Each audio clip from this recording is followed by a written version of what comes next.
So I'm watching Trump address these students in Phoenix, and I find myself getting, upset because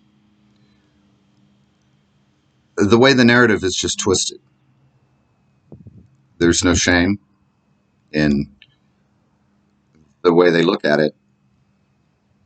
They're simply crafting an enemy in real time, as quickly as possible, as many as possible.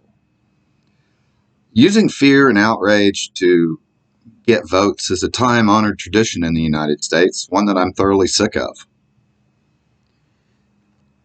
I'm really tired of hearing everybody in America being criminalized and vilified and badmouthed, and you know, nobody actually cares what's right and wrong, what's good and evil. People do, but they're just shouting outrage at a brick wall, which is the Conservative Party. I'm listening to the language they use, and it sounds very plausible if you've never heard anything else.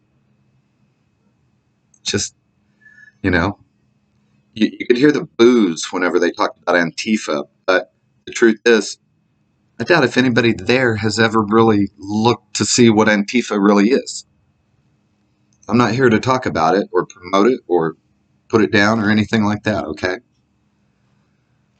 My point is how eager the mind that is driven by blind faith is to find a villain and prove their unity, their acceptance to the party line.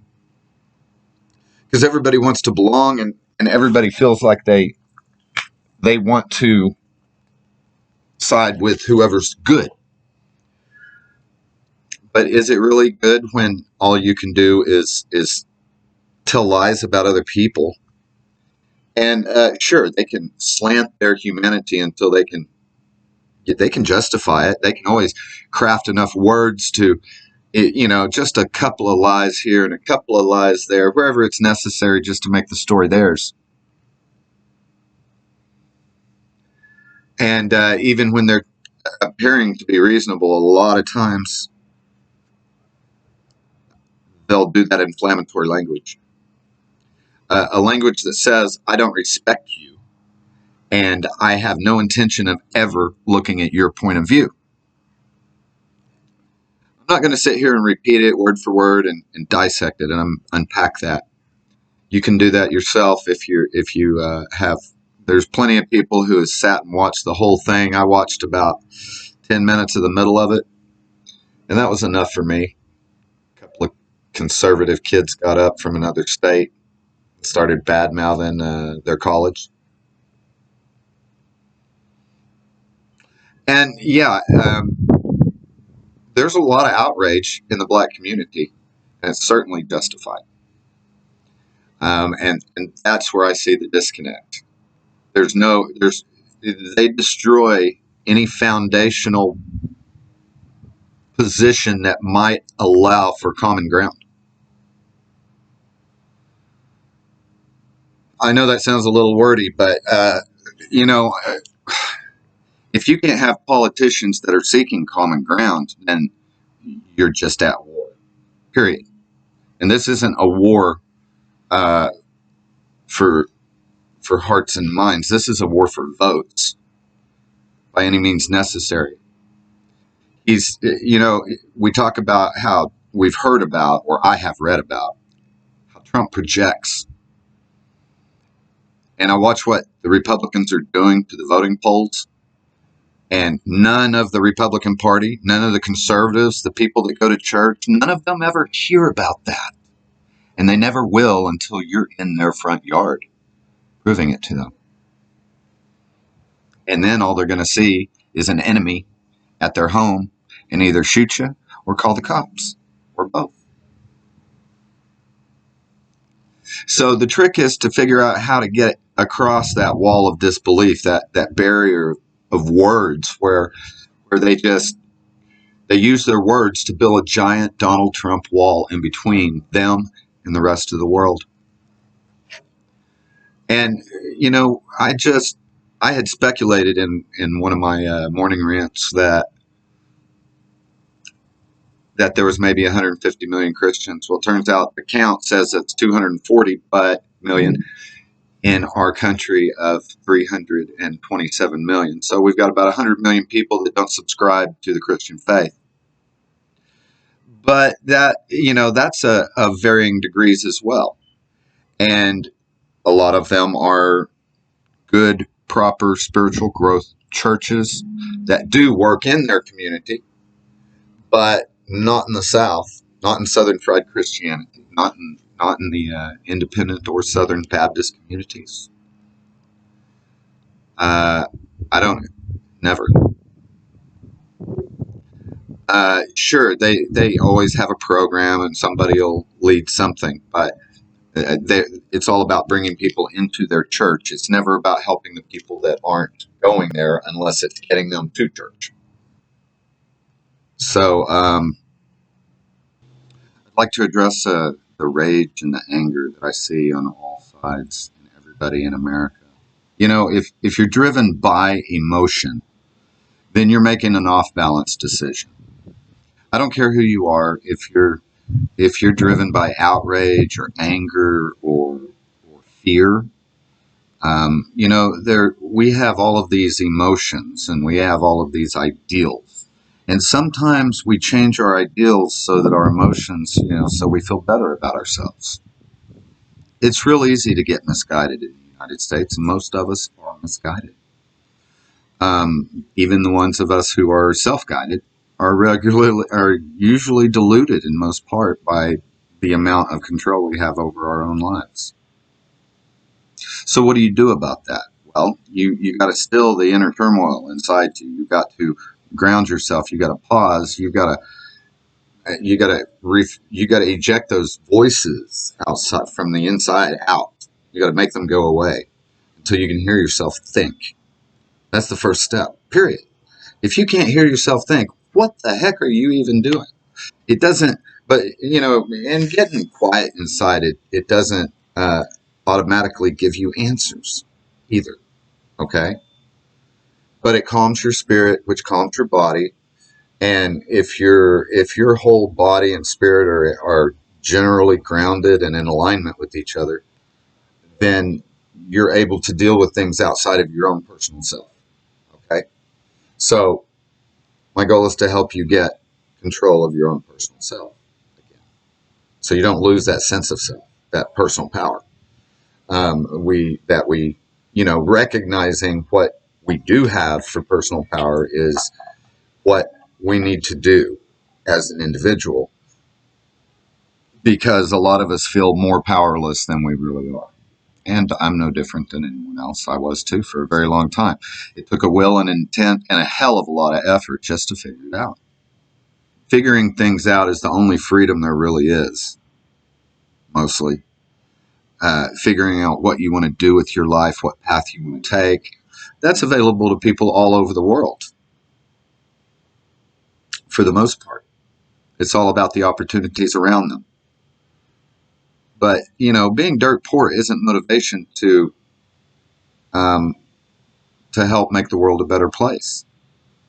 That's a motivation to forget about the rules, to break laws. That's when the less you have to lose, the more desperate you become, the more off balance your life becomes.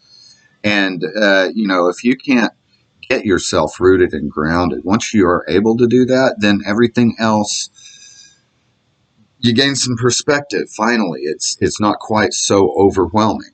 It doesn't make your problems go away. It doesn't make the abuse you may be enduring go away. But it will give you peace in the calm, a calm in the middle of the storm, the eye of the hurricane, instead of the eye of the tiger, for a change. It took me a really long time to discover the measure of a man's personal power. And it's not the amount of money that you grab hold of. It's not the list of achievements that you've gotten at the end. It's how many people can you connect with, how many people can you service. That's the measure of a man's greatness. And every single one of us needs to have a little bit of a stiffened spine from within us. And if we don't, we need to find a way to get that. Because until you can walk proudly and tall and look people, even evil, in the eye, even those with power over you, in the eye.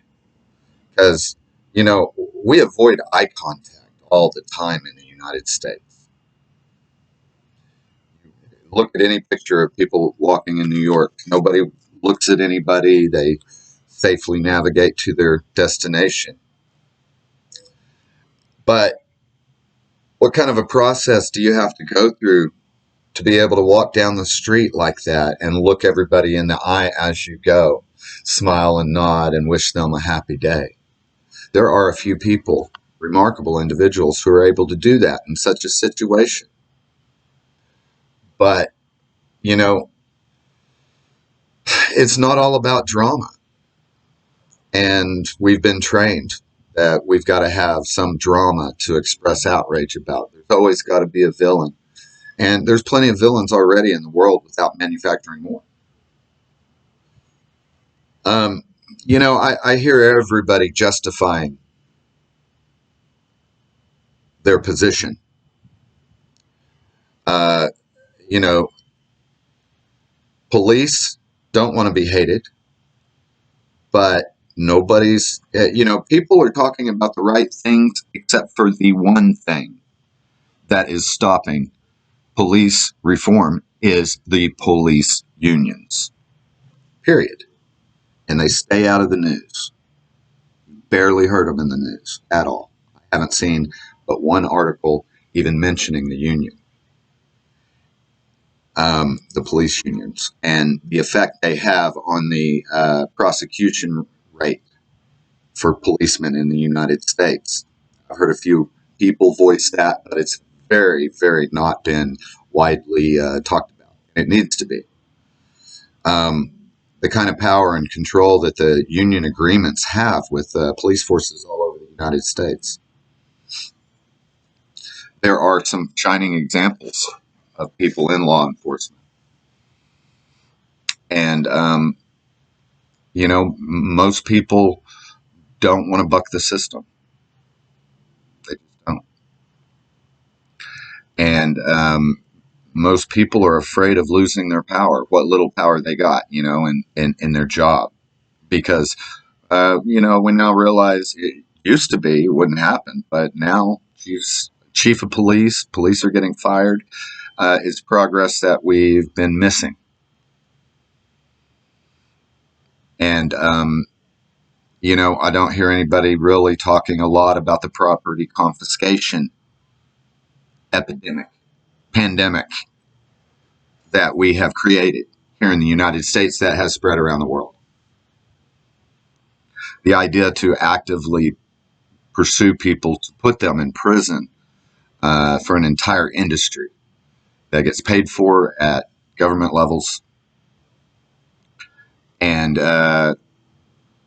but people don't track that back to taxes. Nobody connects everything. Everything's all connected together, and all of these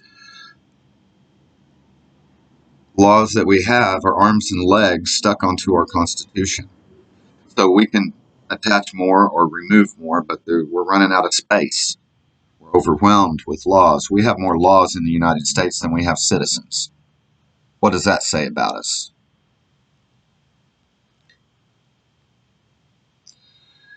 If you go down to every level of government, county and city,